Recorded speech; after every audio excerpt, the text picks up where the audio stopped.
예, 안녕하세요. 원재입니다. 예, 지금 토요일이에요. 영상 업로드가 일요일 날 되겠지만은 저 토요일 날 좀 뭐 준비를 많이 해가지고 그래서 좀 영상 녹화하는 게 좀 늦어지게 됐네요.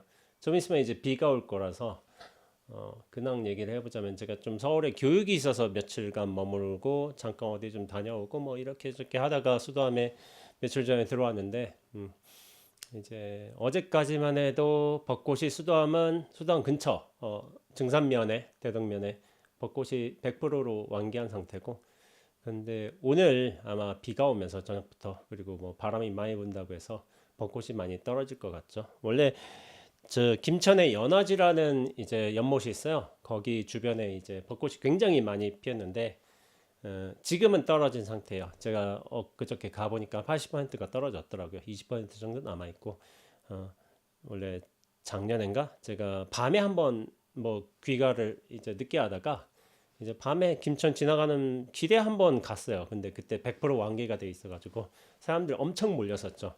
연화지가 유명하게 된 거는 이제 그것 때문에 그 인스타에서 영상이 많이 올라와서 밤에 특히나 이 야경에 보이는 이제 조명 쏘이고서 보이는 벚꽃이 되게 이뻐가지고 전국에서 몰려들다 보니까 그 저그만 호수에 되게 사람들이 많이 모였었어요. 그래서 저도 한번 인스타 릴스를 한번 만들어서 올린 적이 있어요.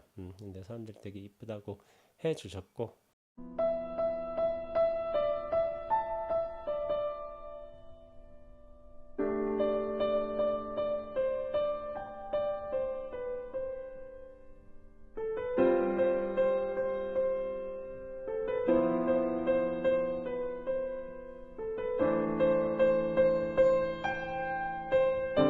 올해는 만개한 상태는 보지 못했죠. 특히나 밤에 가야 되는데 낮에 벚꽃이 많이 떨어졌을 때 봐가지고 그렇게 뭐 제대로 본 건 아니지만은 작년에 본 것만 해도 참 멋있다 생각이 들었고 올해는 뭐 이런저런 곳에서 뭐 벚꽃 보고서 지나가는 것 같습니다. 예, 이번 사실은 제가 삼박야화를 통해서 제가 지금까지 선에 관한 이야기를 했는데 이번에는 제가 책을 잠깐 이거를 중간에 다른 거 할 요령으로 마음을 쏟아 활 이 책이거든요. 이 책에 관해서 한번 얘기해 보도록 하겠습니다. 이 책은 제가 이번에 처음으로 읽어봤어요. 서울의 저기 교육 영화 철학이라는 영화 불교와 영화라는 이제 수업을 들으면서 강연을 들으면서 그때 이제 아침에 시간이 남아가지고 한번 읽었는데 한번 읽는데 오랜 시간이 걸리진 않아요. 뭐 책이 얇아요. 얇고 이제 내용도 많지 않기 때문에 1시간 한 20분, 15분 정도에 다 읽었던 것 같아요. 이 책을.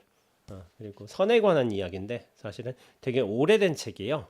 오래된 책인데 이거를 읽게 된 계기가 뭐냐면은 어떤 친구가 선물을 해줬어요. 이제 조만간에 뭐 제 생일이 오는데 제 생일 선물로 이 책을 준 거죠. 사실은 숙소 뭐 우연인지 뭐 인연인지 제가 호텔에 머물렀었는데 서울에 그 숙소에서 한 200m 거리에 친구가 살고 있더라고요. 그 친구가 저와 이제 공부로 이제 2년 된 친구인데 살고 있어가지고 그래서 잘 몰랐는데 주소는 그래서 나중에 저녁도 같이 먹고 브런치도 같이 하고 뭐 산책도 하고 주변에 뭐 어디지 덕수궁인가 청경궁인가 청덕궁인가 거기를 좀 같이 걷기도 했는데 영성에 대한 감각이 좀 뛰어난 친구였고 이에 대한 탐구 과정을 굉장히 오래 한 친구였어요. 나이는 저보다 10살 아래지만은 그래서 굉장히 기틀이 좋은 친구예요.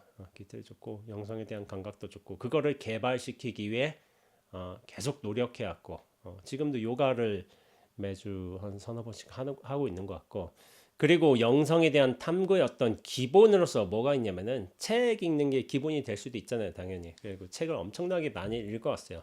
그래서 예전에 지금까지 본인이 읽어왔던 이제 영성 책을 이제 다 정리를 했어요. 그 중에 108권인가 몇 권이 잘 기억 안 나는데 100여 권 남짓하게 다 정리를 해서 그 중에 특히나 이제 기록이 될 만하고 그리고 추천하는 그런 책들을 다 정리해 놔서 100여 권 넘게 만들었는데 그 중에 제 책이 하나가 들어갔어요. 제 책.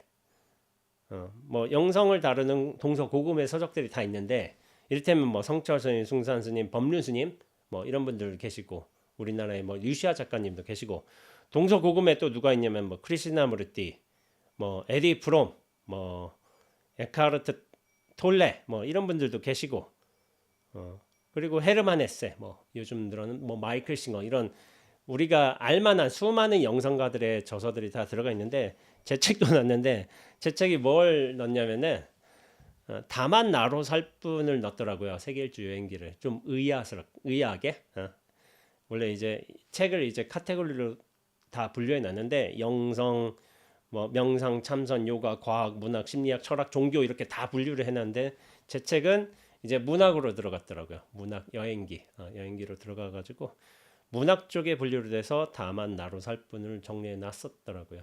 예전에 그래서 야 진짜 열심히 한다. 그리고 어떤 이 책이라고 생각할 수도 있지만은 그거에 대한 관심이 있어야지 이걸 다 정리할 수도 있거든요. 그렇게 정리하는 사람이 정리 안 해도 되죠. 그렇지만 이렇게 정리한다는 건 굉장히 열심히 한다는 거예요. 열심히 하고 이걸 십수년간 이어왔던 태도로서 그리고 저와 이제 왕래한 지가 한 3, 4년 되나? 3, 4년 되는데 이제 참 뭐 그 친구 말로는 이제 긍정적으로 참 발전되는 계기가 되었다고 이렇게 성장하고 있고 뭐 그런 식으로 말씀하시는 것 같더라고요. 여하튼 그 분께서 그 친구분이 가장 최애로 뽑는 영성책 그 중에 1위 100여 권 중에 1위 이거예요. 마음을 쏟아 활 이 책이 1위가 된 책인 거예요. 이 책 저는 이제 사실 읽어보진 않았거든요. 예전에 원제스의 스토리텔링 영상 중에서 하나가 아마 잠깐 소개됐을 거예요. 그러나 제가 이제 책을 보지 않고 출판사의 어떤 소개글 같은 거 보면서 인용하면서 했던 것 같은데 참 좋은 책이구나 그런 느낌 받았었는데 이번에 제 생일이라고 이 책을 본인이 읽은 책을 선물로 주더라고요. 그래서 뭐 아침에 시간도 남고 해서 그냥 1시간 남짓 돼서 다 읽었어요. 읽어서 딱 느낀 점이 좋은 책입니다. 좋은 책. 정말 잘 쓴 책이요. 왜 잘 썼는가를 제가 이 책을 리뷰를 하면서 제일 마지막에 설명하겠지만은 뭐 간단하게 얘기하자면 자기 경험과 자기 철학에 기반을 해서 정말 순수하게 써내려간 글인 거예요. 그러니까 좋은 글이에요. 좋은 글. 좋은 책이고 깨달음의 어떤 도정으로서도 좋고 깨달음의 어떤 기반 그 틀로서도 굉장히 좋은 책이에요. 그러니까 책을 제가 구절구절 읽어가면서 또 이제 전체적인 개요도 보면서 설명하겠지만은 꼭 한번 읽어보셨으면 좋겠어요. 이 책을 또 이제 설명하자면은 최애 1위로 들어간 책이기도 했지만은 활쏘기를 통해서 선을 실천한 독일 철학자 오이겐 헤리겔과 일본 활쏘기의 명인 아와 겐주가 나눈 일상에서의 비범함에 이르는 깨달음의 대화라고 설명되어 있어요. 저자는 오이겐 헤리겔이요. 그리고 활쏘기 명인 아와 겐조 두 분이요. 이 분의 어떤 얘기인데 책 출판사에서 한 책 소개를 보자면은 읽어볼게요. 일찍부터 동양의 신비주의 사상과 선사상을 흠모해 오던 독일의 신 칸타학파 철학자인 오이겐 헤리겔 교수가 일본 궁도의 명인 아와 겐저로부터 6년간 활쏘기를 배우며 선사상을 체득하고 그 과정에서 일종의 해탈을 경험한 후 독일로 돌아가 당시의 이야기를 책으로 펴낸 것이다. 서구의 이성주의적 관점에서 궁도를 이해하려는 저자에게 활쏘기란 관역을 명중시키는 것이 그 목적이고 그 목적을 달성하기 위해서는 어떤 기술적인 요령을 빨리 체득하는 것이 중요했다. 그러나 스승 아와 겐조는 기술적인 방법들을 전혀 가르쳐주지 않는다. 선사들 같죠?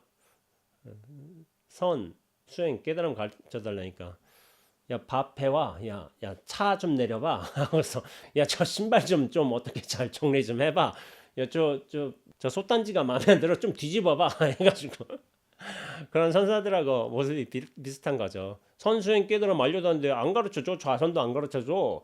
계속 딴 일만 시켜. 그런 선사하고 비슷한 거죠. 말하자면 그렇지는 않아요. 실제 내용을 보면 그렇지 않지만은 그러다가 이제 왜 저한테 깨달음을 안 가르쳐 주십니까? 얘기를 하니까 야 나는 네가 차 내려올 적에 차를 마셨고 야 신발을 정리했을 적에 신발을 잘 신었고 응?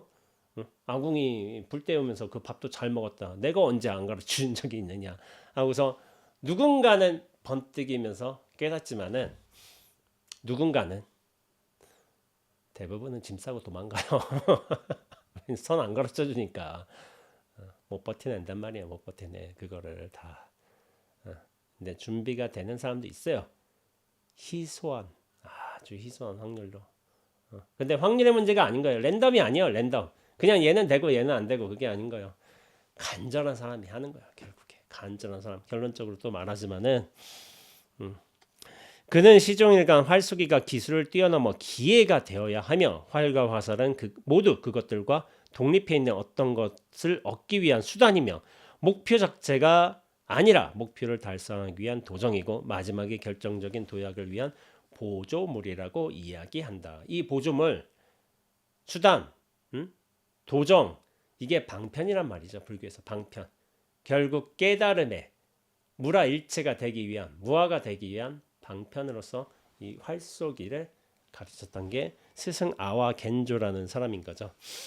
그래서 이제 이 책이 목작을 보면 뭐 서문도 있고 서문 다음에 선과 활쏘기 수업 올바른 호흡법 처음에 쉬우면 나중에 어렵다.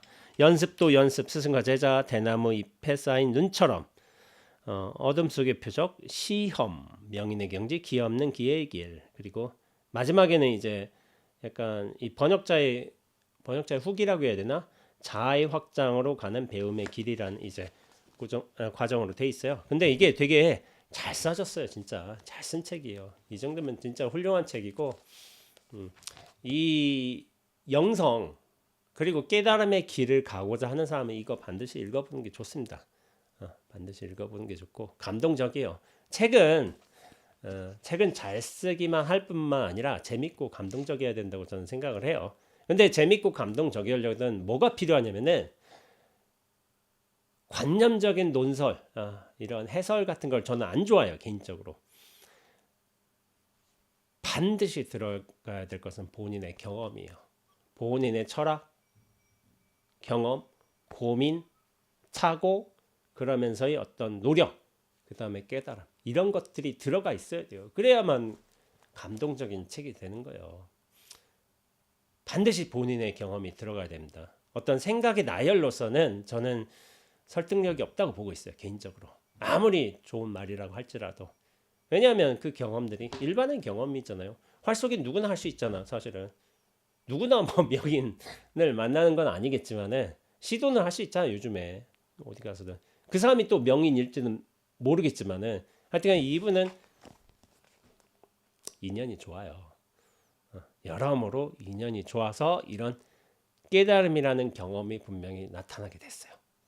스승도 잘 만났고 본인의 기틀도 좋고 그리고 동양의 어떤 신비사상에 대한 이론적인 이해도 이미 있었고 그렇기 때문에 사실 이런 과정이 가능한 거예요.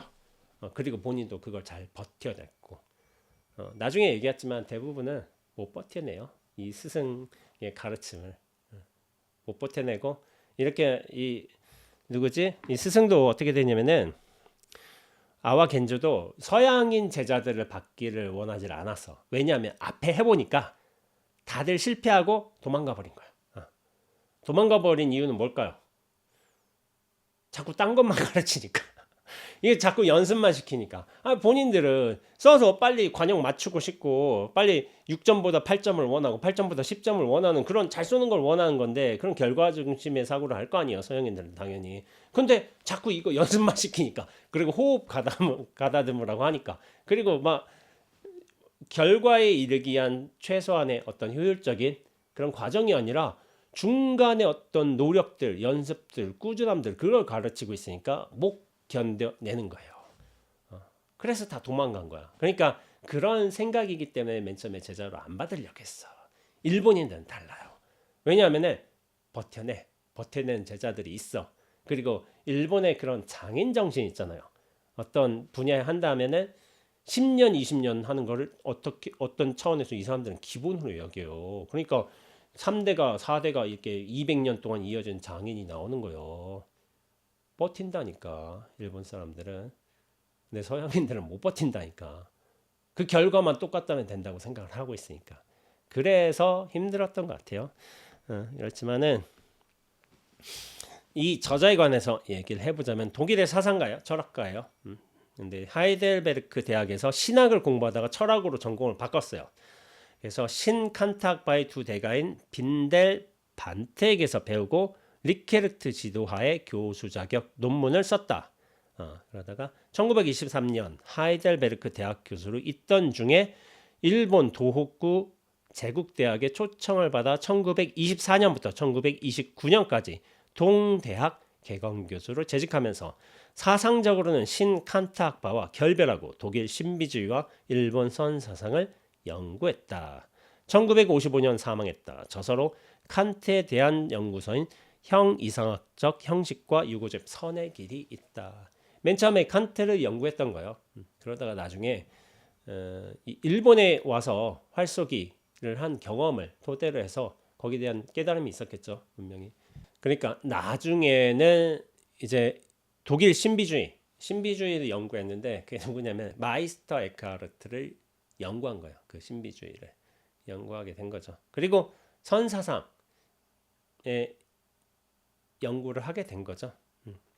근데 이제 1924년에 저기 일본 도쿠 제국대학 교수로 갔잖아요. 그때가 만 나이가 어떻게 되냐면 40세예요. 40세. 40세에 개건 교수로 이제 갔는데 그때 생각해 보세요. 1924년이요. 40세면은 그때 당시는 엄청 어른으로 들어갔어요. 40세면은 이미 중견을 넘어선 어른쯤이 됐을 거예요. 50이면은 생을 정리해야 될 수순도 좀 갔을 거예요. 그 당시에 1920년대니까 우리 뭐 개화기 시대라니까 그때가 말하자면은 그 시대는 그랬어요. 엄청난 어른이었어요. 40세만 해도 대단했지. 근데 제가 올해 47세인데 젊은 스님으로 통하고 있습니다. 불교계 내에서.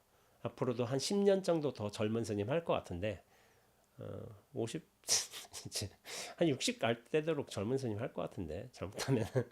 근데 그렇게 돼 있어요. 근데 40세면은 이미 자기 삶의 기본 철학이 어떤 완성되던 시기예요. 그리고 실력이 좋기 때문에 그 개건 교수로 들어간 것이지 아무나 갈 수 있는 건 아니잖아요. 근데 거기서의 어떤 경험이 삶의 방향성을 본질적으로 전환시킨 거죠. 칸트. 제가 칸트를 안 읽어봐서 모르겠어요. 읽긴 읽었어요. 칸트 뭐라고 하지? 실천 이상 비판 뭐 그런 책 있잖아요. 이 두꺼워 되게. 두꺼워서 언제 읽었냐면은 잠이 안 와. 생각이 많아. 근데 잠은 자야 돼. 내일 뭔 일이 있어. 그러면 침대에 놓고서 침대 머리맡에 놨어요. 그러면 그거 생각이 많으면은 그걸 읽어. 다 읽어. 이제 실천 이상 비판이나 순수 이상 비판 보신 분들은 아실 거예요. 이 책이 무슨 말 하는지 이해가 안 가. 저는 제가 뭐 지성이 많이 부족하다고 생각하지는 않는데 이 책이 이해가 안 가요. 전혀. 무슨 말인지. 번역체이기도 하겠지만 그 기본 프레임에 제가 못 들어가서이기도 하겠지만은 대학 시절에 이걸 읽었어. 그럼 한 페이지 두 페이지 하고서 읽으려고 노력은 하는데 뭔가 안 읽어져. 그럼 이제 읽다가 뭔가 앞에가 뿌얘지면서 졸려요. 그때 자는 거야. 그러니까 읽으려고 산 책이 아니라 잠자기 위한 보조 수단으로서 방편으로서 훌륭한 어떤 도구로서 산 책이었어요. 그래서 저는 읽어본 적이 없어요. 앞에 5페이지를 넘기지 못했어요. 한 번도. 근데 도구에 맞게 쓰였죠. 뭐 라면 뭐 받침까지는 아니지만은 잠자기 위한 어떤 도구의 수단으로서 그렇게 칸트의 책을 읽었어요. 근데 지금도 뭐 읽을 생각은 없고 하겠지만은 그때 이제 그렇게 읽었어요. 근데 나중에 신비주의 사상으로 일본의 선사상 연구로 이제 돌아서게 됐죠. 그 과정에는 아와 도겐이라는 이 활쏘기 명인으로부터 이렇게 활쏘기를 배운 거 경험이 있겠고 자신의 끈질긴 노력으로서 성찰로서 또 깨달음의 경험을 하게 된 게 있어요. 활쏘기라는 과정을 통해서 그게 중요한 계기가 되었던 거예요. 근데 궁도의 명인이었죠. 명인이었는데 제가 이거를 뭐 미리 해야 되나? 아와 겐조로부터 활쏘기를 배웠다고 했는데 이분은 보통 분은 아니에요. 명인이란 게 명인이란 타이틀을 딴다면은 그냥 결과만 좋아서는 안 돼요. 실력자라고 할 수 있지만 명인으로까지는 못 들어갈 거라는 생각이 들어요. 이분 같은 경우는 1880년 미야기현 출신인 거예요. 발효쌀 만드는 공장집 아들로 태어났어요. 그러다가 뭐 한 번도 뭐 18세 때 이미 가르치고 다른 사람들한테 20세 때는 기무라 다스고라는 분한테서 활쏘기를 배웠어요. 20세 때. 근데 열심히 했나 봐 진짜. 또 기반도 좋고 실력도 좋고 하니까 22세 때 이미 최고 고단자가 됐어요. 이제 활쏘기로 이 사람을 이길 사람이 없는 거야. 그러다가 32세가 되던 이제 1912년에 어떻게 되냐면은 궁술에 관한 하나의 오래된 서적 하나를 얻었어요.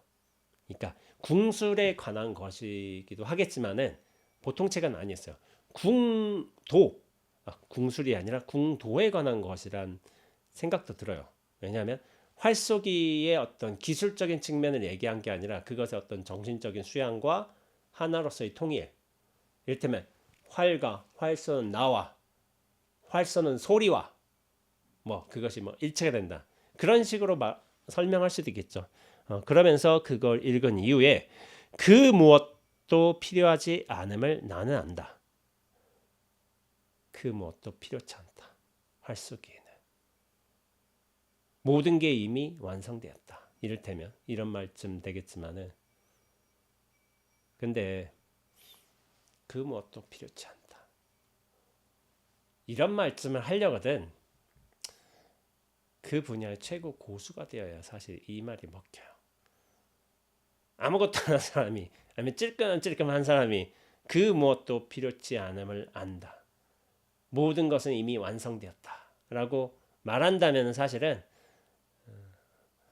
손쉽게 결론을 내는 거죠. 최고수가 이런 말을 할수록 오히려 그게 영향력을 미치는 거예요. 아무나 이런 말을 해서는 안 돼요. 따라할 수는 있지. 그러나 그것의 감흥력, 감화력은 없어요. 최고수가 해야 돼요. 그리고 그걸 결과로서 입증해 내야 돼. 어느 면에서는. 그래서 활쏘기를 통해서 인간의 본성에 도달할 수 있다고 믿고 주장했다. 그렇게 살았어요. 32세 때.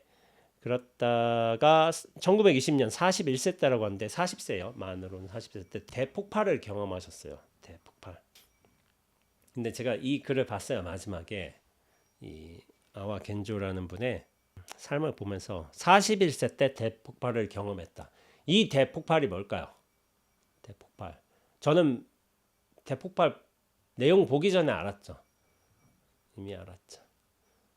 왜냐면 다 비슷하니까. 폭발을 경험해야 돼요.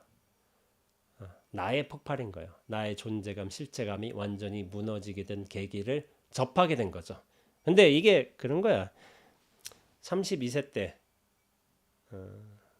그 궁술에 관한 오래된 서적 하나를 읽게 되고 궁도에 관한 책을 얻었겠죠. 그러니까 점점 더 그쪽으로 포인트가 맞춰져 간 거죠. 활쏘기의 결과 10점을 맞추는 게 정중앙을 맞춘 게 목적이 아니라 그 과정으로 몰입해 들어가면서 물화일체가 되고 철저히 무화가 되고 그런 차원에서 도를 구현해내는 것을 연습하는 과정을 분명히 거치신 거예요. 이분은 8년, 9년 동안. 그 기반이 있었던 거예요. 매일 활쏘기 했잖아 또. 하루에 몇 시간씩 하셨겠죠 또. 보통 분은 아니에요. 이 연습을 엄청 하신 거예요. 근데 또 연습한다고 해도 또 출발점이 좀 달라. 처음 활을 배우고서 이 책을 보고서 활쏘기를 배운 게 아니잖아요. 이 궁술에 관한 오래된 책을 이미 적수가 없어. 적수가 없는데 이미 활쏘기로서는 최고 경지에 올랐는데 거기서 궁술에 관한 책을 하나를 읽고 나서 활쏘기에 대한 방향성이 아예 달라져 버린 거야. 목표물을 맞추기 위한 활쏘기가 아니라 진리가 되는 길로 들어선 거죠. 무아의 길로, 혼연일체의 길로 들어선 거죠. 그러니까 어떻게 보면 되게 이상적이죠. 이미 고수인 상태에서 이제 초고수가 되는 거지. 실력적인 결과적인 고수에서 실력과 결과마저도 넘어서는 초고수가 되는 과정을 8, 9년간 들어서신 거예요. 그러다가 대폭발, 나의 해체가 이루어지죠. 그 경험을 한번 소개해 드려 볼게요. 이 책에 나온 바대로 어느 늦은 밤 식구들은 모두 잠에 들었다. 모든 것이 정적에 쌓였고 보이는 것은 평화롭게 비치고 있는 달뿐이었다. 아와는 활터에 들어가서 아끼는 활에 화살을 재우고 관역을 마주하고 섰다. 그는 결말을 보고 싶었다. 육신이 먼저 쓰러질 것인가? 그의 정신이 영생으로 들어갈 것인가? 무발통일. 그는 이 한 발로서 모든 것을 결정짓겠다고 결심했다. 엄청난 투쟁이 시작되었다. 그의 육체는 이미 한계를 넘어섰다. 생명이 여기서 끝날 듯했다. 마침내 이제 죽는구나 라는 생각이 뇌리를 스치는 순간 엄청난 굉음이 하늘에서 울려 퍼졌다. 그는 이 소리가 하늘에서 들려왔음에 틀림없다고 생각했다. 왜냐하면 튕긴 활시위와 관역에 꽂히는 화살에서 그렇게 맑고 높고 강한 소리가 난 적은 한 번도 없었기 때문이다. 그 소리를 들었다고 생각한 순간 그의 자아는 무수한 먼지 알갱이가 되어 산산이 날아갔고 그의 눈에는 현란한 색채들이 눈부시게 드러났고 천둥 같은 파장이 하늘과 땅을 채웠다 라고 하는 거예요. 네, 이제 설명하자면은 이게 되게 중요해요. 아예 소멸이잖아요. 아예 해체, 완전한 해체가 일어나는 건데 이것이 완전한 해체라고 얘기할 수는 없을 수도 있어요. 근데 굉장히 큰 경험은 사실이에요. 좀 이제 대폭발이라고 할 정도로 대부분 사람들은 소폭발, 약간 자근자근한 폭발 그 정도로 일어나는 경우가 많아요. 대폭발은 잘 안 일어나요. 그러니까 저희 노장님 말씀대로 하자면은 우주가 뒤집힌다. 그런 경험은 잘 안 일어나요. 저희 노장님은 그런 표현을 하실 때 우주가 뒤집어 버린다고. 근데 저도 그렇게 표현하는 것 같아요. 완전히 뒤집혀 버려요. 근데 그게 좀 확연하게, 완전하게 밀도 있게 일어나면 훨씬 좋아요. 근데 그게 약간은 미지근하게 일어나는 경우가 많은 것 같아요. 그럼 저는 완전하게 뒤집어졌느냐? 아니요, 저는 어렸을 때부터 미지근하게 변해왔어요. 그게 계속 뭐 수로 따질 수 없겠지만은 아주 여러 번이 계속 있었어요. 뭐 10세 이전에도 있었던 것 같고 10세 때도 있었던 것 같고 뭐 그래요. 20대 때도 있었고 계속 있어 왔으니까 그러다가 이제 절에서 수행하면서도 계속 있어 왔고 그러다 완전히 뒤집어지게 된 게 2015년 봄이었던 것 같아요. 2015년 봄인가? 그러니까 10년 전이죠. 지금 10년 전에 그쯤에 완전하게 뒤집어졌죠. 그런 경험이 일어났습니다. 네, 뭐 제가 다른 영상에서 이미 설명했지만은 여기서 간단하게 하자면은 뭐 이제 기도하려고 가고 있는데 까마귀 많거든요. 여기 수도함에 까마귀 깍 울고 그다음에 10시에 이제 기도 들어간다고 큰법당에서 이제 노전 스님이 목탁을 또록 내렸는데 그때 확 깨져버린 거예요. 확 깨져버리면서 뭐라고 해야 되지? 제가 이런 식으로 표현했던 것 같은데 우주와 하나로서 50일 동안을 있었다. 뭐 이런 식으로 표현하는 것 같아요. 그때가 마지막 큰 경험이었고 그 이후로는 완전히 뒤집어져 버려 가지고 이제 다시 나로 쪼그라드는 일이 벌어지지 않았다. 이런 식으로 제가 설명을 드리고 있습니다. 그전엔 계속 쪼그라들었어요. 다시 나란 존재로, 개체로서, 실체로서 쪼그라드는 일들이 계속 반복이 되는데 그 이후로는 확 펼쳐져 가지고 더 이상 그런 일들은 벌어지지 않았던 것 같습니다. 그런 식으로 설명하고 있는데 이게 참 중요해요. 준비를 잘 해놓으셨어. 이분은 보통 분은 아니에요. 우리 식으로 말하자면 정진의 기반을 잘 다져 놓으셨어. 선정에도 이미 잘 들어가셔. 결과도 이미 잘 나오고 있어. 근데 뭐냐면은 어느 순간 육체의 한계에 직면한 거예요. 죽을 수도 있어요. 죽을 수도 있는 상황에 도달했어. 거기까지 가야 돼 사실은. 가야 돼요.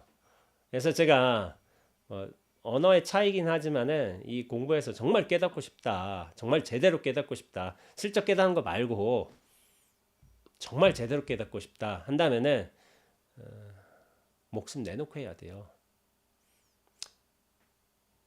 사뿐하게 슬쩍 어느 정도 깨닫는 분들 많아요. 많은데 정말 제대로 깨닫고 싶다, 깨달음의 길로 들어서고 싶다 한다면은 나를 포기해야 돼요 사실은. 죽음을 뭐 결심하고 수행하는 건 아닌 거예요.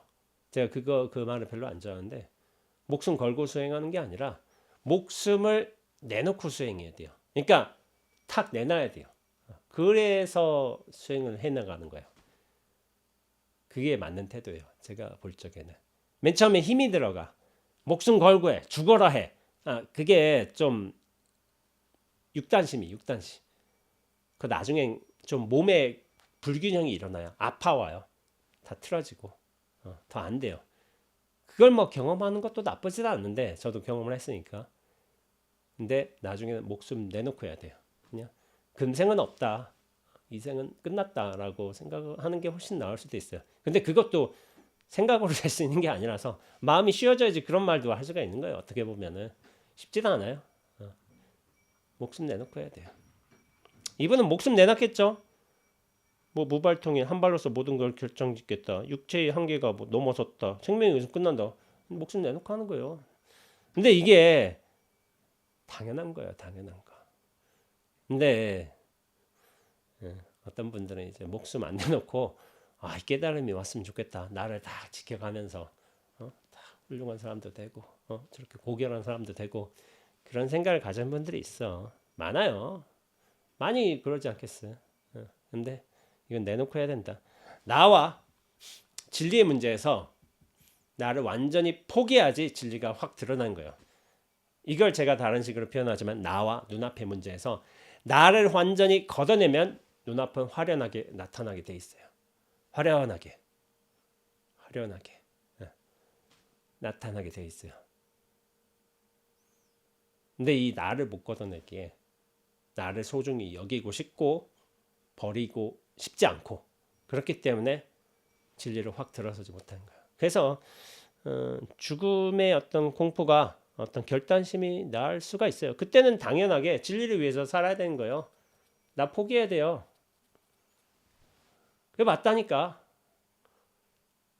당연한 거야. 당연한 거. 제가 비유상으로 얘기하지만은, 비유예요, 비유. 눈앞에서 내가 사랑하는 자식이 번개 맞았어. 온몸이 타들어가면서 죽어가고 있더라도 이 자식을 살릴 것이냐, 깨달음의 길로 들어갈 것이냐, 선택지가 있다면 깨달음의 길을 선택해야 돼요. 그게 당연한 것이어야 돼요. 그게 제가 말씀드리지만, 근데 비유예요, 비유. 진짜 자식 놓고 불타 들어갈 때 깨달음의 길을 선택하겠다, 뭐 이런 실제적인 일이 아니라 비유로 말하는 거예요. 비유. 그만큼 결정적인 신심이 있어야 돼요. 거기에 대한 단호한 태도도 있어야 되고, 의지도 있어야 되고. 제가 볼 때는 이게 당연한 겁니다. 당연한 것이라서 그냥 이렇게 얘기하는 거예요. 본인 스스로 한번 살펴보세요, 듣는 분들은. 근데 제가 얘기하지만은 이건 너무 잔인해. 잔인해. 그치, 잔인하지. 근데 이렇게 잔인함을 넘어서지 않고서는 이게 완전히 될 수가 없어. 그래서 제가 항상 얘기하는 거예요. 어느 정도 갈 것이냐, 어떻게 살 것이냐. 적당히 지혜를 얻으면서 부처님의 가르침에 희열을 느끼면서 같이 만족하면서, 내 중생노래에도 만족하면서 그렇게 사는 것도 굉장히 좋은 거야. 그게 나쁘지 않아요. 정말 좋은 삶이라고 저는 생각이 돼요. 모범적인 불자로서 신실한 신행성 활동을 하고 남한테 본도 보이고 얼마나 좋아. 저는 그래서 그러한 삶이 좋다고 생각을 해요. 그래서 대부분 이런 과정을 추천을 해요. 그렇지만 완벽한 깨달음의 길로 가고 싶다, 저는 그렇게 뭐 추천하고 싶지는 않아요. 이를테면은 너무 힘겨우니까 힘들어요. 힘들기 때문에 그걸 버틸 사람이 없다는 거죠. 버틸 사람이 없어요. 그래서 어떤 친구한테 제가 저도 뭐 스님처럼 수행하고 뭐 안목도 알리고 싶어요 하고 뭐 그런 말을 하는 거예요. 그래서 저도 스님처럼 수행할래요 하고 얘기를 한 거야, 손쉽게. 그래서 제가 사실대로 얘기했어요. 나처럼 수행하면 너 죽어. 어? 너 죽어. 죽는다고.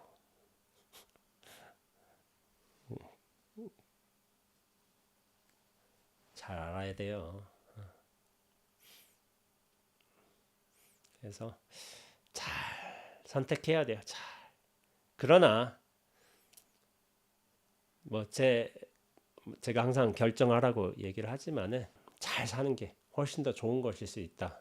저는 그런 생각을 합니다. 하고서 그렇게 결국엔 굉음이 하늘에서 울려 퍼졌죠. 근데 이 굉음은 얘기하지만 본인밖에 못 들어요. 그 주변 사람들은 듣는 굉음이 아닌 거예요. 자아의 소멸이 해체가 완벽하게 일어날 때의 굉음은 어떤 자아의 해체에서 일어나기 때문에 이런 어떤 일상적인 경계가 아닌 거예요. 그래서 본인이 듣는 굉음인 것이고, 그 다음에 무수한 먼지 알갱이가 되어서 산산이 날아갔고 그의 눈에는 현란한 색채들이 눈부시게 드러났고, 이게 왜 이렇게 되냐면은 아가 해체된 거예요. 나의 실체가 해체되니까 눈앞의 힘이 진리가 진여 자성이 그대로 훅 드러나게 돼 있어요. 그러니까 경계가 엄청 투명하고 크고 맑게 나타나게 돼 있어요. 그러면서 이제 실제로 이게 무슨 알갱이가 되어서 산산이 날아간다, 이거는 비유예요. 비유, 메타포. 이렇고 상징적인 비유인데, 자아가 해체되면서 이 전체라는 속성으로서 확장되는 과정에 그 결과가 일어났기 때문에 이런 비유를 하는 거예요. 전체와 만나게 된다면은 이렇게 말하자면 우주와 하나가 되는 거예요. 우주로서 존재하게 되는 거예요. 그러면서 나란 존재는 이렇게 툭툭 드러나죠. 툭툭툭툭 드러나요. 드러나는데 색채들이 눈부시게, 이 전체로서 눈앞으로서 개합이 일어났기 때문에 경계들이 분명하게 펼쳐지기 때문에 이런 일이 벌어지는 것이고, 하늘과 땡을 채웠다. 아의 소멸이요. 아가 탁 소멸되면은 이 깨지게 되면 틀이 프레임이 전체와 합일가 되게 되죠. 그러니까 하늘과 땅을 채웠다는 말이 나오게 되는 거예요. 자아가 폭발되면 천지를 뒤덮는다. 눈앞이 통째로 드러나고 온 세상을 덮치게 된다. 뭐 덮친다라는 표현이 좀 있기도 한데, 덮친다는 게 뭐냐면은 이게 그러니까 수동태로서 나타나는 거예요. 내가 확장된다 이런 거를 얘기할 수도 있지만은 수동태예요. 진리가 전체를 덮는 거예요. 나란 존재마저도, 실체성마저도 그 알맹이 건댕이들 다 걷어내야 돼요. 그렇게 된다면 덮친다는 표현이 오히려 맞아요. 아와 겐조죠. 아와 겐조의 어떤 경험들이 이렇고, 이런 경험이 있기 때문에 남들을 가르칠 수 있는 거예요. 그리고 단순한 활쏘기가 아니라 그 이상의 것을 가르칠 수 있는 거예요. 그러기 위해서는 본인의 경험도, 본인의 수준도 그걸 넘어서야 돼. 깨달음의 경험을 하신 거예요. 이분도 아와 겐조 잘 하셨죠. 그러니까 이제 다른 분에게 믿음을 주고 영향력을 또 행사하실 수 있었던 거죠. 서문의 어떤 내용을 다시 한번 읽어볼게요. 활쏘기는 단지 관역을 명중시키기 위한 것이 아니며, 검기기 칼을 휘두르는 것은 단지 적을 거꾸러뜨리기 위함이 아니다. 무용수는 단지 음악에 맞춰 몸을 움직이는데 그쳐서는 안 되고, 무엇보다도 자신의 의식을 무의식의 상태에 조화롭게 합치시켜야 한다. 누군가가 진실로 활쏘기의 대가가 되기를 원한다면 기술적인 지식의 습득만으로는 충분치 않다. 기술, 테크닉을 넘어서서 그 기회가 무의식의 상태에서 자라나는 무능의 기회로 되어야 한다. 서문에 나오는 글귀예요. 그래서 또 다른 구절을 본다면은, 인간은 사고하는 존재이지만 계산하고 사고하지 않을 때 위대한 작품을 창조해낸다. 어린아이다움은 오랜 세월에 걸친 연습과 망각의 기회를 통해서 다시 얻어진다. 본연의 순수함으로 돌아간다는 거예요. 이 단계에 이르면 인간은 사고하지만 그럼에도 사고하지 않는다. 사고하지 않는다인데 뭐냐면은 사고로 드러남과 사고의 근원 없음이 동시에 일이라는 거예요. 진공묘유, 응무수주, 이생기심. 그게 동시적인 일로 펼쳐진다는 거예요. 말하자면 하늘에서 내리는 비처럼 사고한다. 뭐 비유가 그런데 자연스럽다는 거예요. 그리고 진실하다, 본질적이다. 뭐 그런 비유가 될 수도 있겠죠. 그래서 기술을 넘어서서 앞선 거에서는 무능의 기회, 함이 없는 함이 되어야 된다. 이런 표현으로 생각할 수 있죠. 다음 보자면은 당신이 애를 쓴다는 사실, 그에 대한 생각을 한다는 사실이 바로 문제입니다. 이제 제자가 오이겐 헤리겔이라는 교수님이 되게 열심히 하고 있으니까, 그런데 애를 쓰고 목표에 대한 이게 지점을 세우고서 생각이 많잖아요. 생각을 한다는 사실이 바로 문제입니다. 다른 일은 전혀 생각할 필요가 없으니 오직 숨쉬기에만 집중을 하십시오. 사실 숨쉬기가 기본이에요. 이게 안정돼 있어야지. 그래야지 이거를 자연스럽게 툭 놓을 수도 있는 거지. 선생님이 요구하는 것을 달성하기까지 또다시 긴 시간이 걸렸다. 그러나 나는 결국 달성했다. 제가 좀 이걸 많이 생략했는데 이거 하기까지가 3년 정도 걸렸을 거예요. 말하자면 이거 숨쉬기까지 이것까지 3년 걸렸을 거예요. 그러니까 이게 뭐냐면은 못 버틴다니까. 사람들이 못 버텨요 이거를. 화살 촉이 저 검정거 맞추는 거 생각만 하고 있지 숨쉬기까지 조절하는데 2, 3년 버틴다. 대부분 못 버텨요. 근데 이분은 대단한 분이에요. 제가 얘기하지만은 명인이 있으면 뭐하냐고. 명인이 있은 조건이 있어도 그 제자가 뛰어나야 돼. 제자가 근기가 좋아야 돼. 그래서 그런 제자는 흔치가 않은 거예요. 원래. 이분한테서 많은 분이 배웠겠지만은 이 아와 겐조라는 분께서 이 그릇을 가진 제자는 별로 없어요. 원래. 그러나 나는 결국 달성했다. 무념무상으로 숨쉬기에 빠져드는 법을 배웠고 때때로 숨을 쉬는 것이 아니라 이상하게 들릴지는 모르지만 숨 쉬어진다는 느낌이 들었다. 숨 쉬어진다가 맞는 거예요. 수동태예요. 수동태. 이거는 나중에 수동태로 가요. 내가 놓는다가 아니라 놓아지는 거예요. 놓아지는 거. 내가 깨닫는 게 아니라 깨달음이 나를 드러내는 거예요. 주체는 깨달음으로 가게 돼 있어요. 숨을 쉰다가 아니라 숨이 쉬어진다. 깨닫는다가 아니라 깨달아진다라는 표현이 훨씬 맞는 거야. 맞는 거. 내가 눈앞을 본다가 아니라 눈앞이 나를 본다예요. 수동태로 갑니다. 어디에 어려움이 있는지를 아주 잘 설명해 주었습니다. 왜 발사의 순간을 기다릴 수 없고 왜 발사가 되기 이전에 숨이 가빠지는지 아십니까? 올바른 순간에 올바른 발사가 이루어지지 않는 것은 자기로부터 벗어나지 못하기 때문입니다. 당신은 발사 자체에 온 정신을 쏟지 않고 미리부터 성공이냐 실패이냐를 고민하고 있습니다. 이런 식이라면 당신이 의도하지 않은 움찔하는 동작을 자초할 수밖에 없습니다. 그러면 당연히 손은 올바른 방식으로, 즉 어린아이의 손처럼 열리지 않습니다. 당신의 손이 잘 익은 밤송이 껍질처럼 저절로 벌어지지 않는다는 말입니다. 이렇게 손의 열적에, 마지막 손 탁 열적에 어떤 생각이나 의도, 결과에 대한 집착이 있으면 이게 자연스럽게 안 벌어진다 이거죠. 그러면서 올바른 발사가 이루어지지 않는다. 이런 철학적인 과정으로 나아가신 거예요. 이 아와 겐조라는 스승께서는 이렇게 가르치신 거죠. 일본의 제자는 세 가지를 이미 갖추고 있는데 예의범절, 자기가 선택한 기에 대한 열정적인 사랑, 그리고 스승에 대한 무비판적인 존경이 그것이다. 그러니까 서양인 제자와 일본인 제자가 다른 거야.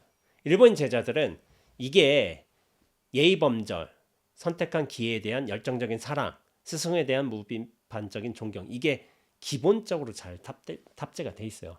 어떤 전통, 문화에서 그게 탑재가 돼 있는 거야. 근데 서양인들의 효율적인 방식, 이성적인 사고방식에서는 이게 아닐 수가 있어요. 아닌 가능성이 더 높고. 예의범절, 적당히 했겠지. 넘어서지는 않았겠지만 예의범절. 그게 스승에 대한 존경인 거예요. 어떻게 보면.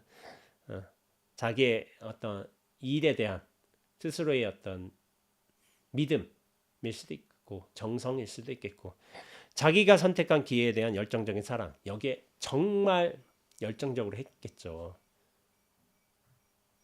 온 전력을 다했겠죠. 근데 서양인은 안 그럴 수가 있대도. 이건 내 부수 취미 활동이야. 여기에 전체가 될 수가 없어. 나는 교수야. 교수가 하기 때문에 이거는 좀 건강을 위해서 하는 거야. 이게 아니라니까. 여기에 온 정열을 다 쏟는다니까. 나란 존재를 다 집어넣는다니까. 스승에 대한 무비판적인 존경. 무비판적이다. 그럼 사고를 하잖아. 야, 스승이 잘못된 행동을 하실 수도 있잖아. 당연하죠. 그건 당연해. 올바른 스승이 아닐 수도 있어. 그것도 당연해. 그렇기 때문에 그걸 좀 비판적으로 수용할 필요가 있어. 그 말도 맞는 말이야. 근데 그거는 온전히 흡수하지 못해요. 나라는 생각의 어떤 검열 과정을 만들기 때문에 내가 받아들이고 싶은 것만 받아들이게 돼 있죠. 그 스승의 정말 역량, 기량, 근원적인 어떤 기반들을 흡수하고 싶으면은 납작 엎드려서 들어가야 돼요. 완전히 믿어야 돼요. 그래야지만 그걸 받아들일 수가 있어요. 그래서 정말 뛰어난 제자는 설령 스승이 악인이어도 그 악인한테서 악인이라고 해서 나쁘는 것만 있을까? 악의 어떤 잘못된 태도가 드러났다 할지라도 그 스승의 어떤 실력이라든지 어떤 자기 어떤 기반이라든지 그런 건 있을 거 아니야. 잘못된 부분은 걷어내고 그 스승의 어떤 본질적인 부분들, 실력, 기량, 선지, 선기 그런 부분들은 다 흡수해요. 이게 태도의 문제인 거예요. 태도의 문제. 그래서 저는 태도가 굉장히 중요하다고 말씀을 드립니다. 태도가 모든 것을 다 결정짓는 거예요. 어떤 의미에서. 아까 전에 얘기했잖아. 수행하는 것도 목숨 내놓고 해야 된다니까. 이게 태도예요. 태도. 정말 열심히 했다. 하루에 12시간씩 해고 뭐 잠도 안 자고 뭐 이렇게 했다. 이게 아니라니까. 그건 이제 뭐 중간에 노력 애쓰는 과정일 수 있는데 기본적인 태도가 달라요. 태도가. 그래서 이 태도가 많은 것을 다 결정지어요. 미리. 태도 하나만으로 모든 것이 결과 나온다. 그렇게 얘기할 수 있는 건 아니지만 태도, 뭐 영어로 말하자면 애티튜드인데 애티튜드가 굉장히 중요한 거예요. 이 자세, 마음 자세. 제가 뭐 선불교에서 뭐 불교식으로 얘기하자면은 간절함인 거예요. 간절함이 다 결정지어요. 혹시 제자에게 무엇인가 말로 전달해야만 하는 경우가 있어도 스승은 아무리 그것이 효과적이라고 해도 그런 외적인 작업보다는 내적인 작업이 더 중요하다는 점을 기억하고 있다. 그러니까 이게 뭔 말이냐면은 전달해야 돼. 근데 효과적으로 외적인 걸 전달하는 게 아니라 그러니까 야 이게 여기서 이렇게 숨을 뭐 두 번째 쉬고 세 번째 어떤 3분의 2 상태에서 이렇게 탁 놓으면은 이렇게 바르게 나아가. 이렇게 해서 이거를 화를 잡는 방법은 뭐 검지가 어떻게 뭐 엄지는 어떻게 쥐어잡고 이렇게 하면은 탁 돼. 빠르게 그 방법을 가르쳐서 효율적인 방법을 가르쳐서 저기에 관용을 맞추는 게 중요한 게 아니라 그 내적인 작업이 훨씬 중요하다는 거예요. 그러니까 제자는 3개월 속성 코스를 해서 빨리 관용 맞추고 싶어요. 이렇게 생각할 수 있잖아. 근데 그게 중요한 게 아니래도 이 궁도에 검도가 아니라 궁도에 가자면은 그 그릇을 준비를 해놓는 작업이 훨씬 더 중요한 거예요. 의도나 효율, 그것보다도 간절한 준비가 더 절실하다면은 그게 잘 갖춰져 있다면은 그 결과는 툭 맞추는 거예요. 해서 이 제자가 이 아와 또 까먹었다. 아와 겐조 이 스승이 좀 의심스러우니까 한번 이런 적 있어요. 그럼 스승님은 눈 감고도 맞출 수 있습니까? 그러니까 밤에 오라고 해. 밤에 오라고 해. 막 좀 반발할 수도 있잖아. 제자가 스승한테 자꾸 마음으로 해야 된다. 밤에 저 관역이 보이지도 않아. 불 꺼져서. 근데 딱 하고서 탕 쐈어. 두 번 탕 쐈어. 정확히 중앙에 탁 들어가고 두 번째도 그 화살을 탁 눌러가지고 또 들어간 거 그러니까 가까이 가서 확인해 보니까 그런 믿음을 가지게 된 계기도 있는 거죠. 그러니까 수많은 연습을 하신 거예요. 연습을 하고 간절함으로써 그렇게 연습을 하셨고 이미 실력적으로도 뛰어나지만은 일체가 된 것이죠. 그런 결과를 보여준 것이지. 그러니까 제발 명중이라는 말은 머리에서 지워버리세요. 백발명중이 아니더라도 명궁이 될 수 있습니다. 이게 중요한 거죠. 검은 점을 안 맞추더라도 명사가 될 수가 있어요. 명궁이. 적이 있는 표적에 명중시키는 것은 최고도의 무심, 무아지경, 자기몰입 또 뭐라고 이름 붙이든 간에 이런 상태에 대한 외적인 검증에 불과합니다. 그러니까 자기가 활쏘기에 명인이 됐어. 근데 이 명인이 된 뒤에서야 그 과정을 도에 이르기 위한 하나의 방편으로서 다 치부할 수 있는 거죠. 근데 실력이 중요해요. 통달에는 여러 단계가 있습니다. 마지막 단계에 도달한 사람만이 비로소 외부에 있는 저 표적도 백발백중 맞출 수 있습니다. 그렇죠. 자기가 아무리 어떤 분야의 고수라고 해도 고수가 되어서 그리고 혼연일체가 되어서 무화가 되어서 자연스럽게 슥슥 나올 적에 더 이상 이거는 중요하지 않은 거죠. 그 흐름으로 완전히 들어가 버렸으니까. 현정화 선수도 그렇죠. 이제 책의 마지막에 나왔었는데 현정화 선수도 상대방을 보지 않고 공만 보고 뛰다 보면 어느 순간 나와 라켓과 공이 하나가 되는 순간이 옵니다. 그렇죠? 공만 보고 뛰는 거야. 나와 라켓과. 근데 이제 나와 라켓과 공이 한순간으로서 돌아가. 중요한 게 모든 인간 이런 걸 경험할 수도 있어요. 다 어느 정도. 하다 보면 집중해가지고 경험할 수도 있지. 그러나 이런 실력이 나오진 않아. 현정화 선수 같은. 현정화 선수는 그 실력의 어떤 밀도 차이가 다른 거예요. 이미 수십 년간 이걸 해왔어. 그러니까 하나가 돼도 하나에 온전히 집중할 수 있고 그런 어떤 몰입해서 완전하게 들어갈 수 있는 실력이 또 나오게 되는 거죠. 그러니까 고수가 이런 말을 해야지 사실은 어울리는 거예요. 누구나 다 이렇게 될 수 있다니까 하다 보면은. 근데 안 읽어진 거죠. 안 읽어져서 그 흐름이 끊기죠. 대부분은. 현정화 선수 같은 사람은 다른 거죠. 그러다가 이제 나중에 이 오이겐 헤리겔 이분이 정말 연습하다가 한 번은 탁 화살을 탁 쐈는데 자기는 별 의도도 없이 뭐 느낌도 없이 탁 쏜 것 같은데 스승이 이렇게 딱 지적을 하는 거야. 그래서 당신은 제대로 쐈다고. 근데 나는 이걸 몰랐어. 모를 수도 있어요. 옆에서 본 사람이 알 수도 있지. 뭔가 다름을 아는 거야. 스승은. 그러니까 마지막에 이렇게 제대로 탁 쏘게 되니까 스승이 그런 말을 하는 거죠. 이제 그것이 쏜다는 말, 그것이 명중시킨다는 말의 의미를 이해하시겠습니까? 스승이 물은 거야. 나는 대답했다. 아니요. 도대체 아무것도 이해하지 못하겠습니다. 그러니까 내가 쏜다로 계속 생각하는데 나중에는 그 주체가 나한테서 그것, 형언할 수 없는 그 무엇, 자연이라든지 어떤 무아라든지 아니면 진여라든지 아니면 눈앞이라든지 뭐 그것, 그냥 그것이라고 해도 되죠. 그것이 쏜다. 그것이라고 지칭하는 말은 사실 여러 가지가 될 수가 있는데 본질적으로 똑같아요. 뭐냐면은 나란 실체성을 벗어나는 거예요. 그러면서 다른 무언가로 표현한 것인데 그것을 뭐 지금 여기라고 할 수도 있고 누나 진연 자성이라고 할 수 있고 불성이라고 할 수 있고 무위자연이라고 할 수도 있고 다 똑같아요. 나란 주체와 실체를 벗어나는 그 무엇인가요? 원래 있던 거 그거로 넘어가는 거예요. 그게 한번 탁 쏘준 일이 있으니까 스승이 그걸 들은 거야. 그거라고. 이 말을 이해하시겠습니까? 그것이 명중시킨다는 말. 이해하지 못하겠습니다. 가장 단순 명료한 것조차 혼란스럽게 느껴지는군요.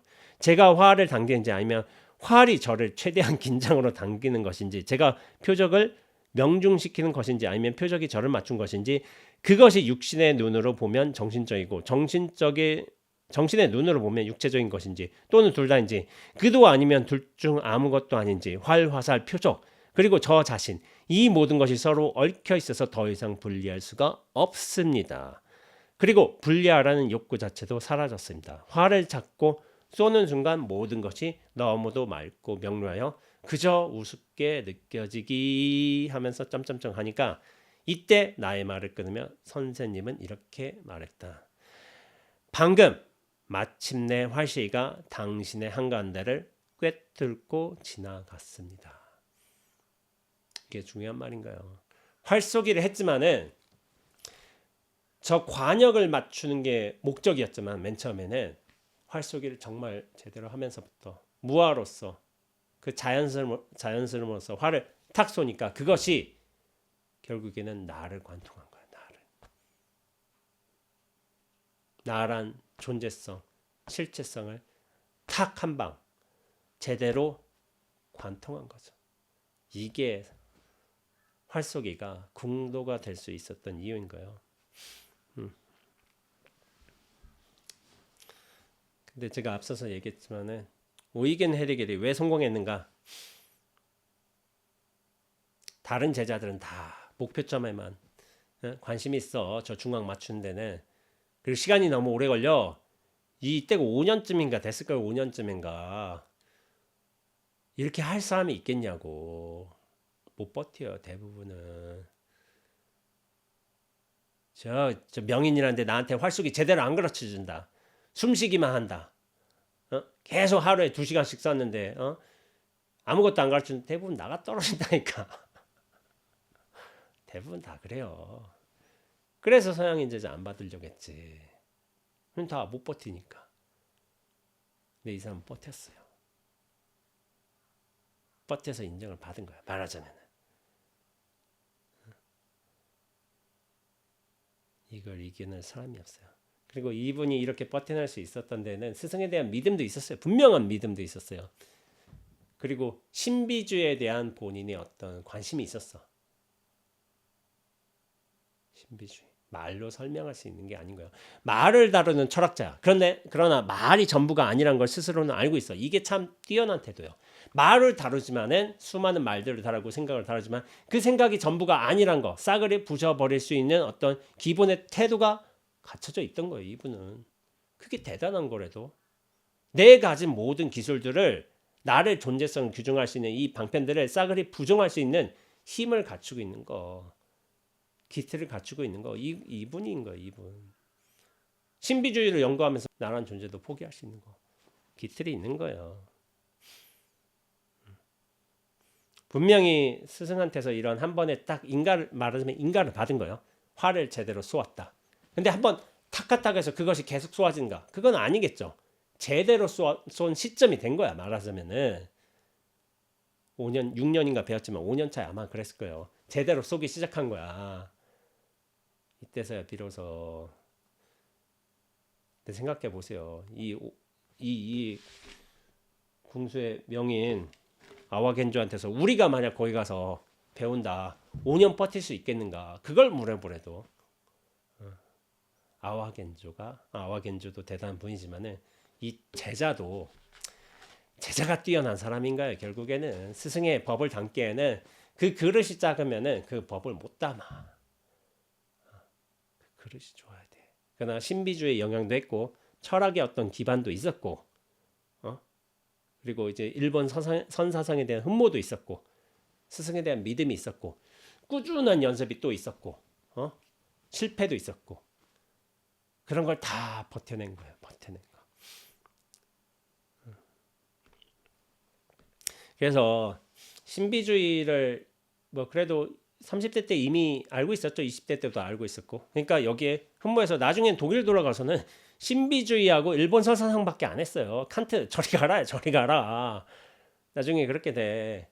근데 제 개인적인 경험으로 말씀드려 보자면은 저희 이제 종교학과 교수님 중에 기리성 교수님이 계셨어요. 이 기리성 교수님도 사실 기독교세요.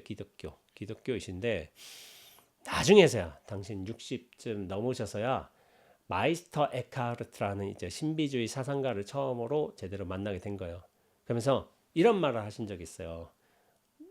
마이스터 에카르트 내가 좀 더 일찍 만났더라면 10년이라도 좀 일찍 만났으면 너무 좋았을 텐데 너무 늦게 만난 것 같다. 그런 말씀을 하시더라고. 제가 이제 학부 다닐 적에 대학원 선배들이 마이스터 에카르트 막 책 보고 그러더라고. 발표해야 된다고. 그러니까 제가 그때 귀등으로만 들었는데 이제 알지는 못하고 뭐 신비주의라는 건 알고 있었는데 구체적으로 몰랐어요. 근데 그런 약간 이제 당신 스스로 좀 빨리 만났으면 좋았을 걸 그렇게 아쉬운 말을 하셨다는 얘기를 들은 것 같아요. 왜 나이 들어서 만난 것도 좋지 않냐? 그렇게 생각하실 수도 있잖아요. 근데 그렇지가 않아요. 젊어서 만나야 돼요. 왜냐하면 연구할 수 있고 이에 천착할 수 있고 이게 감흥할 수 있기 위해서는 힘이 있어야 돼요. 힘이. 나이 들어서는 60 넘어서는 안 됩니다. 이게 힘이 떨어져요. 선사들도 완전히 크게 깨달은 분들은 다 30대 때 깨달았어요. 20대 아니면 30대요. 40 넘어서 크게 깨달은 선사들, 완전히 사표가 되시는 큰 스승들은 없어요. 30대가 거의 마지막이었어요. 마지막. 왜냐하면 그때가 힘이 있기 때문에 힘이. 온전히 그 크기를 넓힐 수 있고 온전히 받아들일 수 있어요. 그게 힘이에요. 힘. 육체적인 힘하고 관련이 있어요. 당연히 이게 70이 되면은 마음이 편안해지고 쉬울 것 같지만 사실 그렇지는 않아요. 공부해 보신 분들은 알아요. 젊을 때 하는 게 좋아요. 이게 이렇게 말씀드리자면은 여기 수많은 희망 고문을 하시는 분들한테 팩트 폭행이 되는데 젊을 때 하는 게 좋습니다. 그래야 힘이 커져요. 우리 노 교수님도 기대성 교수님도 수많은 연구를 하신 분이잖아. 이제 힘이 없다는 거야. 60 넘어서 힘이 떨어져요. 그래서 이게 온전하게 흡수를 못해요. 체력과 끈기가 따라가 줘야 된다. 이 공부도 그런 게 있어. 근데 오이겐 헤르기는 40세지만은 40세면은 할만해요. 그리고 기틀이 좋았어요. 기틀이 좋기 때문에 그걸 하실 수 있었던 거예요. 그래서 저자 오이겐 헤리겔이 나중에 1955년 4월 18일 날, 뭐 며칠 뒤죠. 양력으로 따지자면 며칠 뒤에 사망했어요.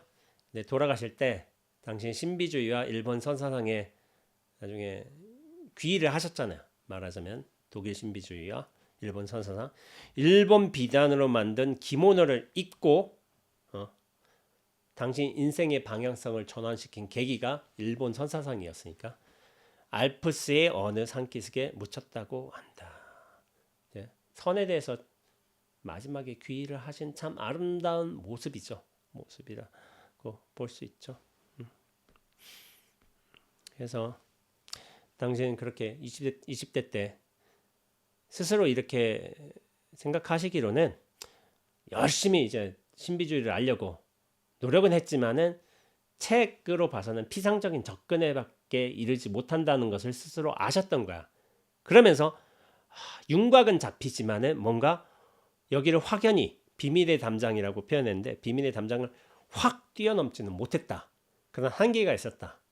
라고 그렇게 표현하시지만은 궁도를 통해서 그 비밀의 문을 확 뛰어넘을 수가 있었던 거죠. 근데 그 비밀의 문을 뛰어넘을 수 있는 건 뭐냐면은 어떤 문이 있어서 그런 게 아닌 거예요. 문이 있어서 그런 게 아니라 나란 존재감과 실체감이 탁 부서지면서 눈앞에 있는 본연의 자리와 만날 적에 그것이 비밀의 문을 넘는 거예요. 근데 이건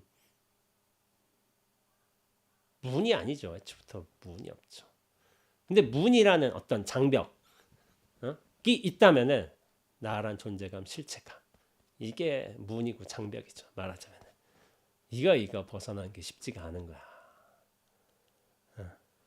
나중에 오이겐이 활 속에서 그것이 겨냥하고 명중시킨다고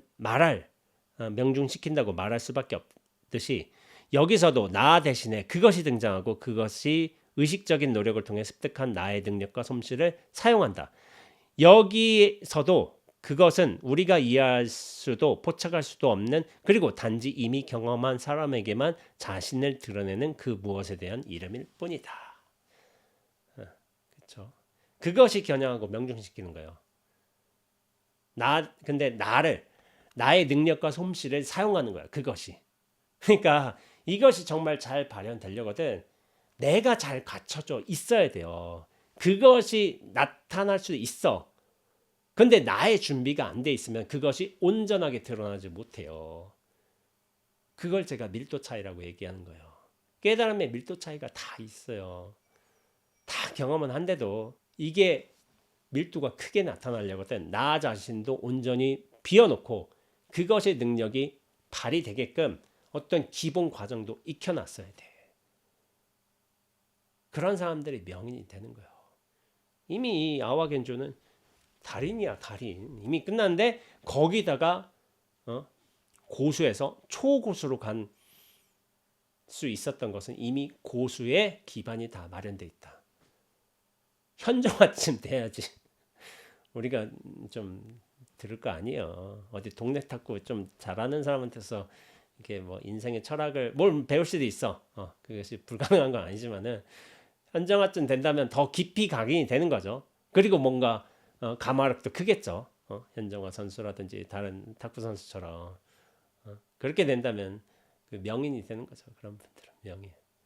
모든 이가 다 얘기할 수 있어. 그러나 가마력은 똑같지는 않아요. 그래서 그것이 결국 하는 거야. 그래서 제가 예전에 이런 말을 쓴 적이 있는데 제가 글을 쓰는 방식은 제가 글을 쓴다는 생각으로 쓰지는 않아요. 다만 제가 표현했지만 허공이 글을 쓴다라고 표현을 했잖아요. 제가 글을 쓴다, 생각한다, 판단한다 이게 아니라 다만 저는 기본의 틀은 다 갖춰놔. 기본의 어떤 준비는 다 해놔. 근데 어떻게 써질지는 잘 몰라. 근데 허공에 내맡기듯이 허공에 모든 것을 다 맡기고 나는 그것을 자연스럽게 서술해낸다는 어떤 태도로서 글을 써요. 자연스러움으로써. 내가 쓴다는 생각이 많이 없어요. 호흡을 따라서 써요. 그래서 저의 호흡이라고 생각될 수도 있겠지만 허공의 호흡, 허공의 자연스러운 어떤 흐름을 따라서 쓰기 때문에 그게 더 좋은 글 같아요. 제 느낌에. 그래서 글이 살아 숨쉬는 게 굉장히 중요하다고 생각이 듭니다. 어떤 글들은 보잖아요. 사실 많은 글들은 생각이 작업이 엄청 들어가 있어요. 생각이 들어가 있어요. 생각을 이렇게 바꿨고 생각을 이렇게 조직하고 생각을 주장하고 근데 이게 생각이 들어가서 이 흐름이 자연스럽지가 않아요. 왜냐하면 생각이 강하기 때문에. 그래서 제가 생각이 강한 글은 못 읽어요. 잘. 그 흐름으로 들어간 글이 저는 훨씬 좋다고 생각하고 있습니다. 그래서 글도 숨을 쉬고 있어요. 그 숨을 살려내야 돼요. 근데 그 숨이 제대로 살아나려거든 허공의 숨으로서 살아나야 되는 거예요. 허공의 숨으로써. 그래서 온전하게 맡겨지는 글쓰기, 허공이 쓰는 글 그게 중요한 거예요. 근데 중요한 건 제가 말하지만 또 내가 거기에 대한 기량이 갖춰져 있어야 돼요. 내가 아무런 준비를 하지 않고 자 모든 걸 다 내맡기겠습니다. 안 된다니까. 나도 모든 걸 다 기량을 갖춰놓고 충분한 연습도 하고 거기에 통달할 수 있는 어떤 숙련자가 된 다음에서야 달인이 된 다음에서야 거기에 완전히 내맡기는 글을 할 적에 어떻게 보면 숙련자를 넘어서는 그런 글들이 나온다고 저는 생각하고 있어요. 저는 그 상태에서 지금 가고 있지만 그것이 완벽하지 못하지만은 그런 과정으로서 글을 쓰고 있어요. 이걸 감지하고 있는 거예요. 그래서 내맡기면서 글을 써요. 근데 많은 분들은 생각이 많아요. 생각이. 그래서 딱 보면은 그 생각이 느껴져요. 생각의 무게는, 생각의 견고함은 실체의 견고함하고 똑같아요. 실체성을 못 벗어나시는구나. 이런 생각이 들 때가 있어요. 흐름을 가야 되는데 그게 잘 안 되시더라고요. 그런 분들도 많죠. 그래서 허공이 글을 쓰게끔 나를 잘 비워놓고서 그러면서 나도 연습을 철저하게 해놔야 돼요. 그래야 이걸 써먹을 수 있는 것이지. 그래서 예전에 얘기했나? 내맡김의 원리가 다 실패하는 이유가 뭐냐면 내맡김의 원리. 내맡기면 된다. 모든 것이 이루어진다. 우주의 원리가 나를 통해서 들어간다. 그런 깨달음의 글들이 많잖아. 근데 사람들이 다 내맡기고 있어. 근데 안 돼. 다 여러 가지 이유는 있지만 나만의 은밀한 뭐 욕망도 있고 그러면서 나를 발전시키고자 어떤 삿된 생각도 있고 그런 것도 하지만 준비도 안 돼 있어. 비워놓지도 않았어. 그렇기 때문에 안 되는 거예요. 내맡김의 원리는 실패해요. 대부분 사람들한테서. 그렇게 되어 있죠. 그러면서 이제 나중에 잘 숙달이 됐어요. 분명히 이제 약간 고수의 과정으로 들어섰어요. 뭐 이제 초고수의 어떤 이제 입문에 들어선 거죠. 그러니까 초견이라고 볼 수도 있는 거죠. 나중에 고향에 돌아가서 선생님 없이 어떻게 해야 계속 진부해 나갈 수 있는지 물었을 때 그는 대답했다. 분명히 그 관문을 넘어섰어. 어떻게 얘기하시냐면은 두 분에게 시험을 보게 한 것으로 이미 그 질문에 대답했습니다. 활쏘기가 잘 됐으니까. 당신은 스승과 제자가 더 이상 둘이 아니라 하나인 단계에 도달했습니다. 그러니 언제라도 나를 떠날 수 있습니다. 우리 사이에 넓은 바다가 가로 놓여 있더라도 당신이 배운 대로 연습할 때 나는 항상 거기에 있습니다. 굉장히 좀 신비주의적인 철학적인 말이죠.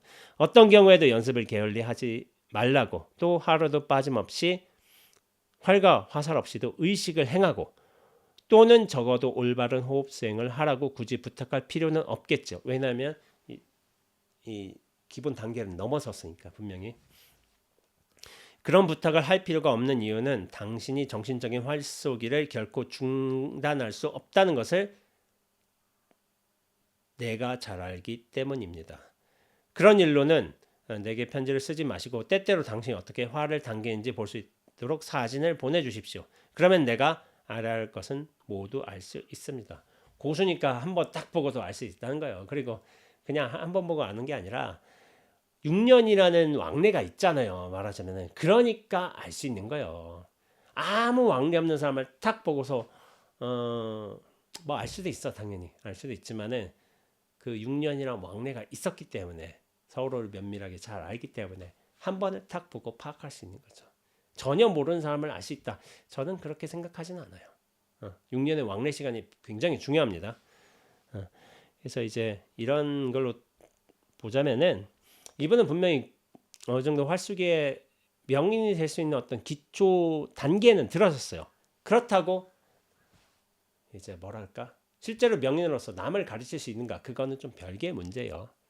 그걸 한번 탁 체화를 하기 시작한 거야. 근데 완전한 체화가 이루어졌을지 그건 잘 모르겠어요. 궁도를 통해서 남을 가르칠 수가 있을지 그건 모르겠지만은 분명히 한 관문은 크게 넘어섰다. 그걸 인정해 주신 거죠. 단 한 가지에 대해서는 마음의 준비를 해야 할 것입니다. 두 분은 최근 몇 년을 지내면서 다른 사람으로 변화되었습니다. 활쏘기의 기회가 그렇게 한 것이죠. 궁사로서 겪은 자신과의 심오한 대결이 그렇게 한 것입니다. 지금까지는 아마 그 변화를 못 느꼈겠지만 고향에 들어가 친구와 친지들을 다시 만나면 어쩔 수 없이 느끼게 될 것입니다. 이전처럼 그렇게 사이가 원만하지 않을 것입니다. 안 보이던 것들이 보일 것이고 다른 기준으로 사물을 잴 것입니다. 나 역시 그랬고 이 기회의 정신에 접한 모든 사람이 그렇게 됩니다.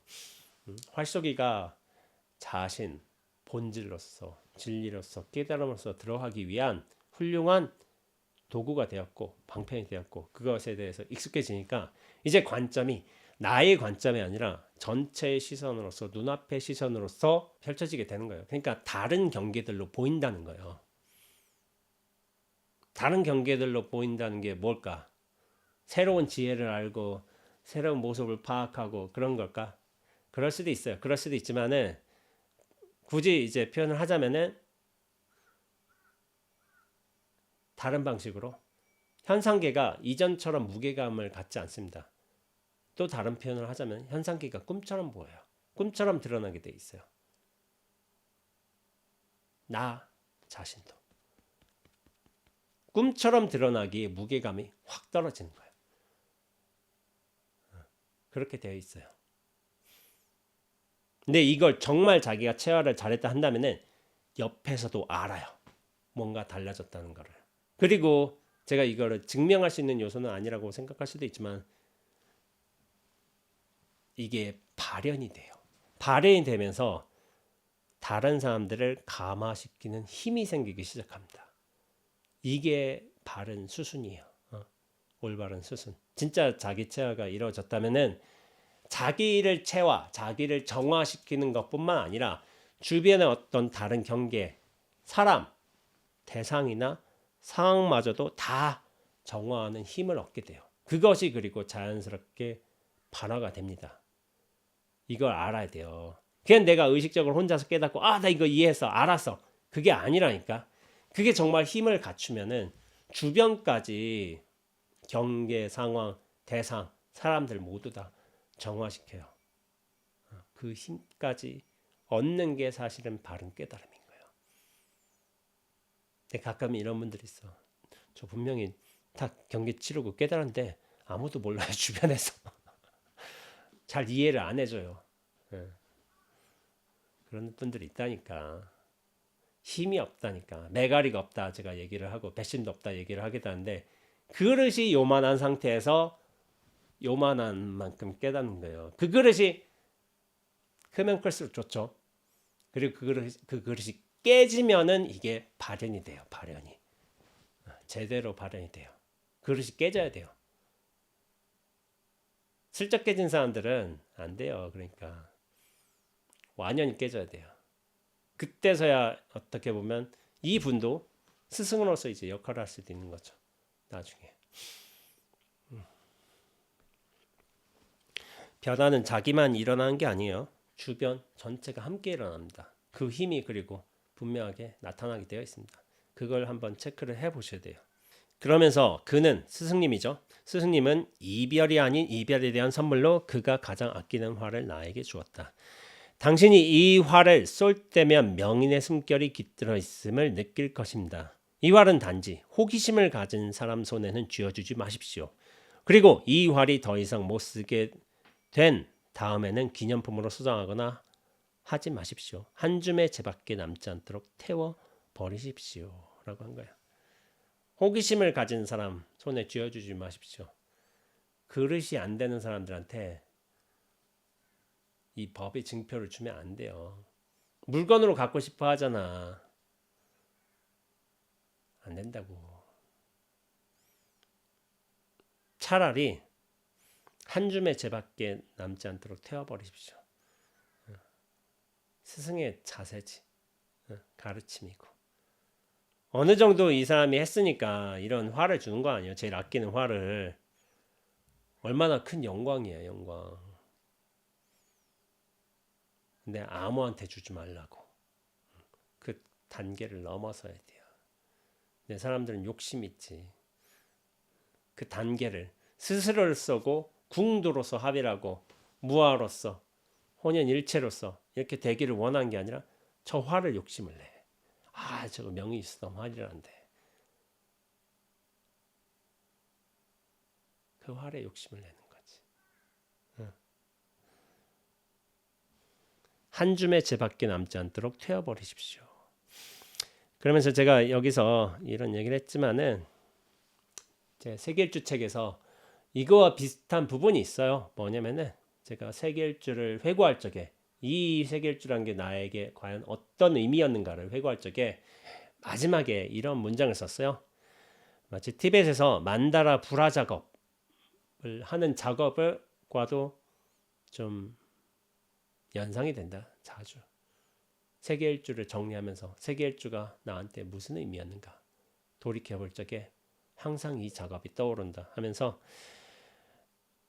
세계일주를 정리하는 글을 쓰면서 저는 종종 만다라를 떠올렸습니다. 만다라는 우주의 사각 틀 안에 온 법계에 들어와신 부처님의 모습을 형상화한 불화입니다. 그런데 이 만다라에는 좀 특별한 점이 있습니다. 그것은 이 불화를 조성하는 재료가 물감이 아니라 모래라는 사실입니다. 티베트 스님들은 형형색색의 가는 모래를 아주 세심하게 흘려보내며 수행의 정신으로 만다라를 조성해 갑니다.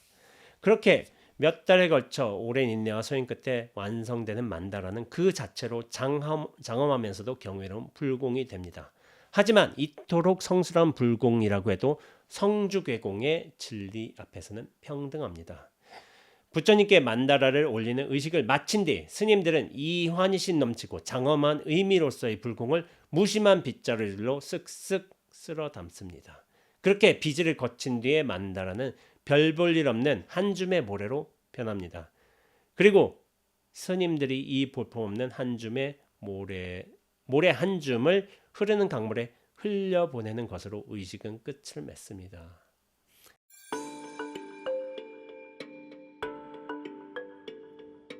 Tibetan medicine and healing has always been crucial to the Buddhist path. So creating a medicine mandala is one way of healing the community, but also healing the environment. Most of the monks have been in monasteries since the age of about 7. They would have learnt the actual art of painting a mandala in the first instance, but to actually make sand mandala takes about 5 years to train, because it's a very precise art, tapping the sand out of these copper funnels into these intricate geometric designs.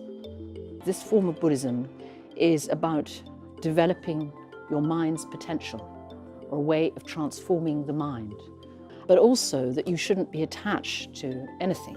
So the idea of the destruction of the sand mandala is really putting it to bed, if you like. We return to the elements, so too is the sand mandala return to the elements.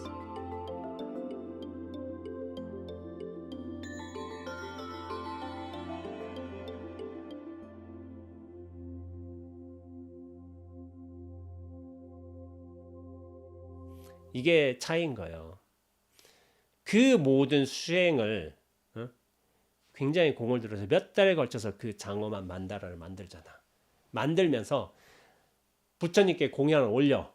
수년, 수개월, 수년에 걸쳐서 이걸 작업하면서 부처님께 공양을 올려. 그 다음에 마지막에 어떻게 되냐면은 이걸 그냥 빗자루로 쓸어서 담아서 강물에 흘려보내요. 이게 성주괴공의 진리인 거예요.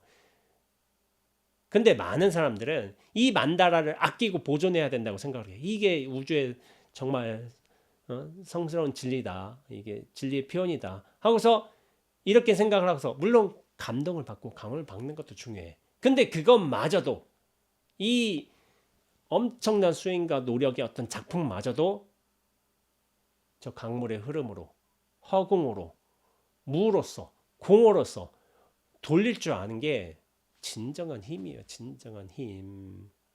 이거 갖다 놔두고서 이거 절대로 훼손하지 마세요.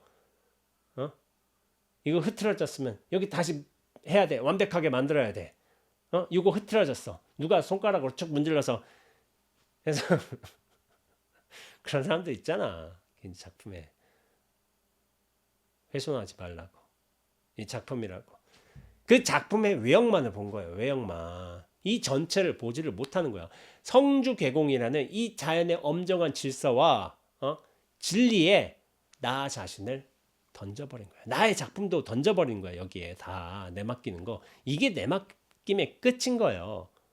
존재의 어떤 근간이라는 공허로 돌아가는 것이고, 이게 진정한 수행과 깨달음인 거예요. 성주괴공. 얼마나 멋져. 그래서 저도 이 세계일주 책을 냈지만은, 세계일주 책의 마지막 결론은 뭐였냐면 눈앞이었어요. 눈앞. 제가 그거를 자세하게 썼지만 여기서 언급하지는 않겠지만, 눈앞으로 돌아가는 것이다. 눈앞에는 그 어떤 뜻도 없어요. 생각, 의지 다 없어.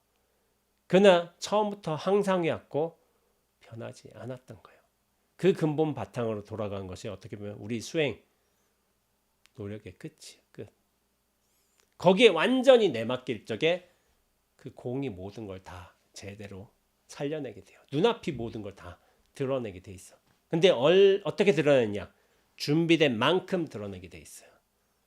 준비가 되어 있지 않으면은 흔적을 잘 보이지도 않은 분들은 드러냄도 약해요.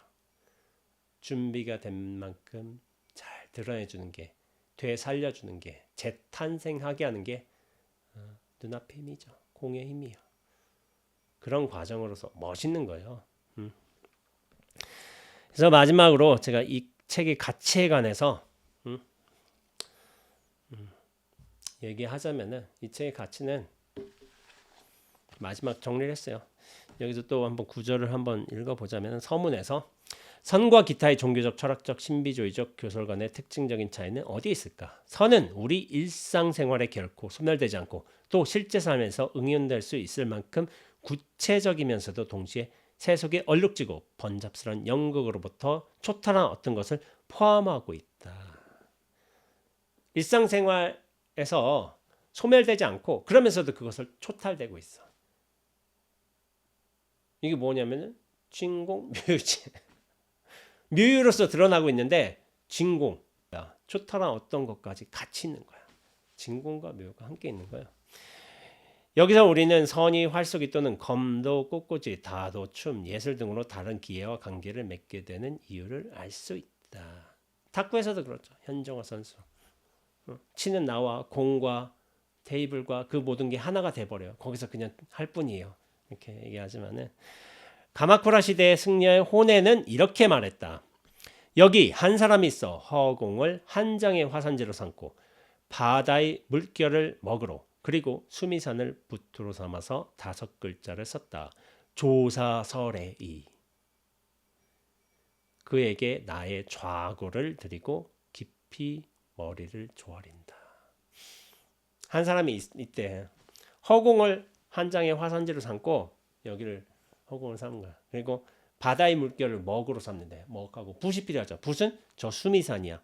그러면서 5글자를 썼다. 조사설의 쓴 거예요. 조사가 서쪽에서 온 까닭. 조사설의 그러나 조사가 서쪽에서 온 까닭은 까닭이 없어요. 까닭이. 굳이 까닭이 있다? 라고 얘기하시는 건 아니지만은 까닭을 찾는다면은 조사설의 여기 있어요. 여기. 뜻 몰라도 돼. 조사설의 여기에 뜻이 있습니다. 이게 그 모든 뜻인 거예요. 그 모든 뜻. 선의 삶은 이 모든 몸이란 도구들을 통해서 표현된다. 이 도구들은 그의 삶을 밖으로 드러내는 중요한 형식들이다. 그의 손과 발이 붙이며 전 우주가 화폭이다. 그는 이 화폭에 70년 또는 80년 또는 90년 동안 자신의 삶을 그린다. 이 그림이 역사이다. 참 멋있는 표현법이야. 선의 삶은 이 몸을 도구로 드러낸대. 도구를 통해서 어떤 삶을 밖으로 드러내는 중요한 형식들이 되는 거야. 나를 붓으로 삼는 거야. 어떻게 보면 붓으로 삼으면서 세상의 윤곽을 그려내. 이것이 역사래. 전 우주가 화폭이고 얼마나 멋진 비유인 거야. 이게 무위진인의 삶인 것이죠. 하는 법 없이 그 모든 걸 해내는 거예요. 모든 일을 해내지만 거기에 집착이 없어. 그러니까 만다라 불화처럼 이렇게 될 수도 있는 거지. 아무리 아름다운 예술적인 작품을 만들어낸다 하더라도 공의 진리에 모든 걸 돌려버리는 거. 그게 무위죠. 그게 진인의 삶인 거지. 모든 일을 함에도 함이 남지 않은 거. 그럴 적에 매 순간이 진리로 살아나는 거예요. 진리로 살아날 적에 어떻게 되겠어요? 뭐 여기 뭐가 없지만은 다도라는 것도 진리를 드러내는 하나의 방편이 되게 되는 거죠. 검도도 그래요. 검도도 우리가 검을 배우는 거잖아요. 검도. 근데 검도라고요. 검의 도, 진리. 검의 진리를 깨닫는 거예요. 그리고 검도 배우는 것을 뭐라고 해요? 도장이라고 불러요. 도장. 도 깨닫는 곳이에요. 진리 깨닫는 곳. 진리를 드러내는 곳. 진리가 드러나는 곳. 도장이에요. 도장. 도가 단순히 검술이 아닌 거야. 진리가 드러나는 슉.